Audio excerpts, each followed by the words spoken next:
A volte ci vuole coraggio per cambiare le cose e Yamaha dimostra di avere coraggio perché presenta un sistema di trasmissione innovativo che si chiama YAMT e lo fa su una naked che rappresenta in assoluto il cuore della gamma MT, la MT-09.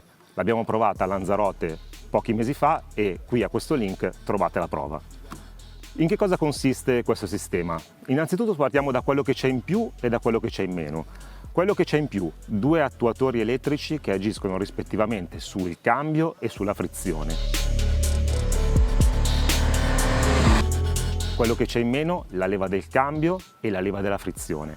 Quello che c'è in più, due carter a destra e a sinistra che coprono i due attuatori elettrici. Quello che c'è in meno, nessuna grafica, nessuna colorazione specifica, nessuna sigla che rende riconoscibile la versione con la trasmissione YAMT rispetto alla MT-09 standard. E questa già è una scelta di campo. Ma in cosa consiste il coraggio di Yamaha? Proprio nello scegliere una naked sportiva per dimostrare che questo nuovo sistema di trasmissione, che è sostanzialmente un cambio robotizzato, funziona benissimo anche su una moto sportiva. Avrebbe potuto scegliere ad esempio la Tracer 9 oppure modelli di minor cilindrata, e invece lo fa su una moto che veramente rappresenta l'essenza della gamma MT.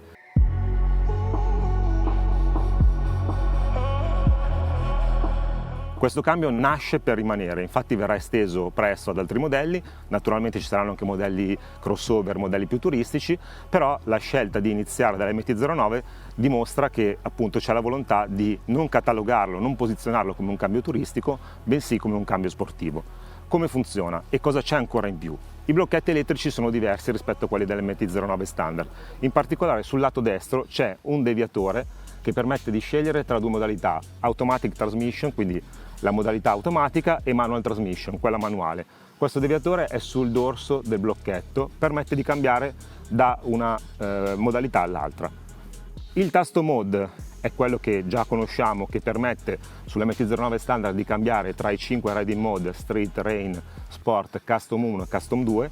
In questo caso, quando è selezionata l'opzione automatica, permette di scegliere tra la modalità D e la D+. La modalità D è quella che permette di utilizzare il cambio in modo più rilassato, magari di risparmiare anche un po' di carburante, è quella che punta all'efficienza, alla dolcezza di funzionamento, per esempio ideale per un tratto tranquillo oppure per l'uso in città.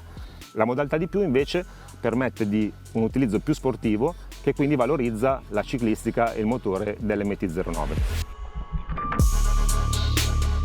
Il blocchetto sinistro anch'esso si differenzia, tutta la sezione centrale è identica a quella dell'MT-09, quindi con tutto il sistema di navigazione dei menu che abbiamo già illustrato, mentre nella zona inferiore c'è un bilanciere, non si tratta infatti di due pulsanti separati ma di un vero e proprio bilanciere. Con il tasto meno si scala il rapporto, con il tasto più si innesta il rapporto superiore. La cosa interessante è che per come è organizzato il bilanciere è possibile utilizzare o il pollice per cambiare rapporto scendendo di rapporto e l'indice per salire, oppure semplicemente soltanto l'indice per salire e scendere di rapporto. Questo cosa permette? Da una parte, se si mantiene il pollice sulla manopola si ha una maggior presa, dall'altra si può azionare ad esempio l'indicatore di direzione senza interrompere la cambiata, quindi l'indice permette di salire e scendere di rapporto.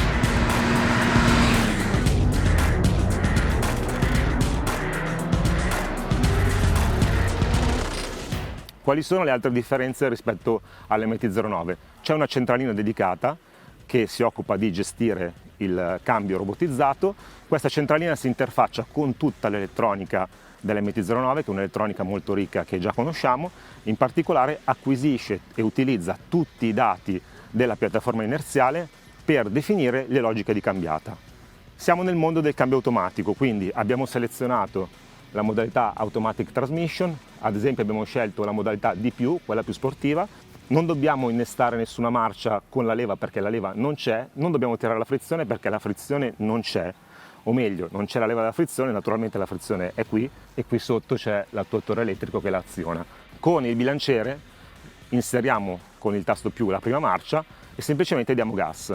In modalità automatica sarà il sistema da solo a cambiare nella marcia più adatta alla velocità e a tutti gli altri parametri, angolo di rotazione del gas, inclinazione della moto e tutto ciò che proviene dalla piattaforma inerziale. In modalità automatica possiamo comunque decidere di intervenire manualmente, senza che questa venga disinserita. Ad esempio, siamo in ingresso curva, vogliamo un ingresso con maggior freno motore, semplicemente azionando il tasto meno possiamo scalare 1 o 2 marce e ottenere il regime di giri più adatto secondo noi per impostare la curva.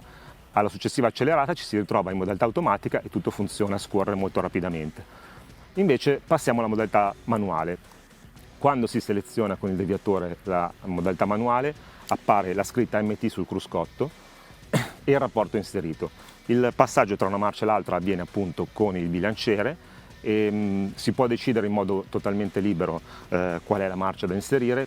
Quando si seleziona dalla modalità automatica a quella manuale attraverso il deviatore sul blocchetto, ci si trova sempre nel Riding Mode Street. Con il tasto Mode si può poi selezionare il Riding Mode preferito. È curioso che ogni volta che si passa dall'automatica alla manuale il sistema riporti sempre nel Riding Mode Street, e questo è un po' anomalo perché ad esempio potremmo volere una situazione in cui guidiamo in un tratto sportivo in modalità manuale, poi ci troviamo in un tratto cittadino di traffico, mettiamo tramite il deviatore in automatico, ritorniamo poi in manuale e ci ritroviamo in mappa street, quando invece precedentemente avevamo scelto la sport. Dettagli, è una scelta chiaramente di impostazione del sistema.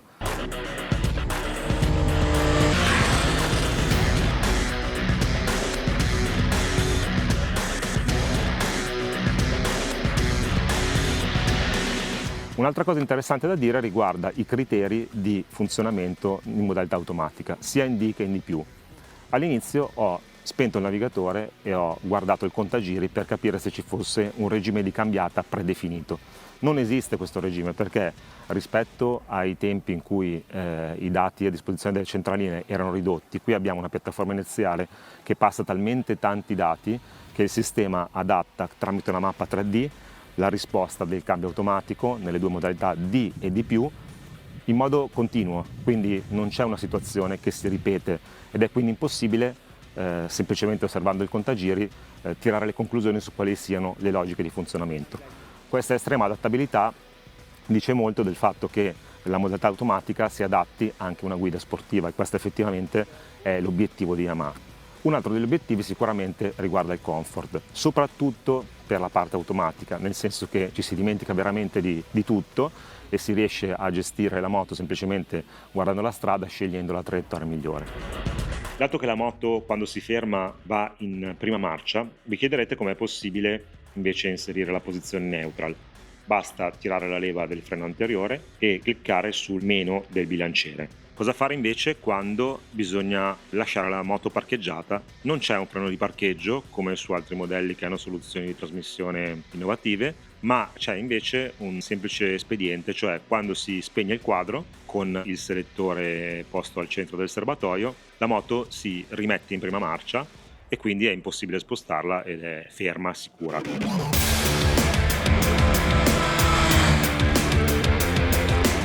Anche nella modalità manuale però ci sono dei vantaggi e questo è un altro punto di forza del sistema. Infatti Yamaha sostiene che l'attuazione tramite le dita rispetto all'attuazione tramite la leva a pedale sia più rapida per un collegamento neuromuscolare migliore che noi abbiamo con la mano. In più l'attuatore elettrico che agisce sul cambio effettua il cambio di rapporto in 1/10 di secondo, che secondo Yamaha appunto è un tempo migliore, più veloce rispetto a quello che noi con il nostro quick shifter di terza generazione di questa MT-09 riusciremo a ottenere. Sul cruscotto non si vede molto di diverso rispetto a una MT-09 standard, infatti abbiamo l'indicazione AT o MT che identifica la modalità inserita, poi le mappe sulla destra che sono quindi D o D+, per la modalità automatica, oppure Street, Rain, Sport, Custom 1, Custom 2 per la modalità manuale. Abbiamo guidato 305 km, veramente tanti per una prova di una naked, quindi l'obiettivo era proprio quello di capire quali sono i vantaggi, perché le obiezioni che probabilmente ci farete qui nei commenti, mi raccomando scrivete, saranno legate alla funzionalità del sistema nelle varie condizioni e soprattutto alla sportività. Magari quando arriverà su modelli meno sportivi si parlerà di più di comfort, in questo caso vorrei soffermarmi maggiormente sull'aspetto della sportività. ed effettivamente in modalità manuale le cambiate sono veramente rapide, addirittura se si tira quasi a limitatore, cioè si ottiene una spinta da dietro che è veramente emozionante, grazie a un motore ricchissimo di coppia che ricordiamo è esattamente quello della MT-09 senza variazioni né nei dati di potenza né nei dati di coppia. In modalità manuale veramente la cambiata diventa divertentissima, ci si dimentica presto di usare il piede, non si cerca più nemmeno la leva del cambio e si gioca con il bilanciere, che è veramente intuitivo. Io ho usato sempre l'indice, dopo pochi chilometri ho dimenticato il pollice, l'ho tenuto bene stretto sulla manopola e ho usato l'indice. Le sensazioni sono veramente belle, ci si concentra sulla traiettoria, ci si concentra sulla piega, ci si diverte veramente, si sfrutta al massimo la ciclistica totalmente nuova dell'MT-09, che appunto ricordo è stata rinnovata da poco. In modalità automatica probabilmente tutto diventa un po' più ovattato, nel senso che anche la modalità di più è abbastanza conservativa, non si cerca la sportività a tutti i costi, la cambiata che come ho detto si modifica nel regime di giri in base alle condizioni, però non è mai estrema, il motore non è mai impiccato. Dopo 305 km i consumi visualizzati sul display sono di 5,6 litri per 100 km, che è un dato molto interessante e di pochissimo superiore rispetto alla prova della MT-09 a Lanzarote con il cambio tradizionale. Questo nonostante il fatto che ovviamente per provare il sistema ho cambiato molto più di quello che avrei fatto in condizioni di uso normali. I difetti del sistema. Sicuramente non il peso, perché sono soltanto 2800 grammi in più rispetto alla moto standard per arrivare a un peso in ordine di marcia dichiarato di 196 kg. Del resto i due attuatori sono piccoli, compatti, sono nascosti qui sotto, c'è la centralina in più, non ci sono le leve e nel complesso comunque si è ottenuto un equilibrio notevole.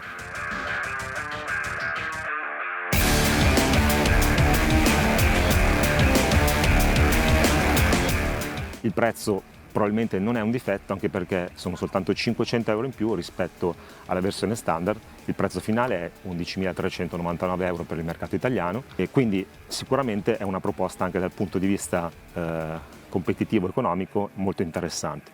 Qual è l'obiettivo di Yamaha in termini di numeri? Difficile dirlo, probabilmente su una moto così sportiva dal 10 al 20% delle vendite con questa versione potrebbero essere già un buon risultato. Tuttavia la MT-09 è soltanto la prima di una serie di modelli che monteranno questa tecnologia, che quindi è destinata a restare. È una scelta di campo di Yamaha, volta al comfort ma soprattutto alla sportività, quindi abbiamo una soluzione che guarda a un'utenza molto ampia, ci sarà chi la userà su moto più turistiche e chi invece lavorerà su questa. Ad esempio quando arriverà la MT-09 SP con il cambio Y AMT, credo che molti saranno tentati dal fare una scelta nel nome dell'innovazione.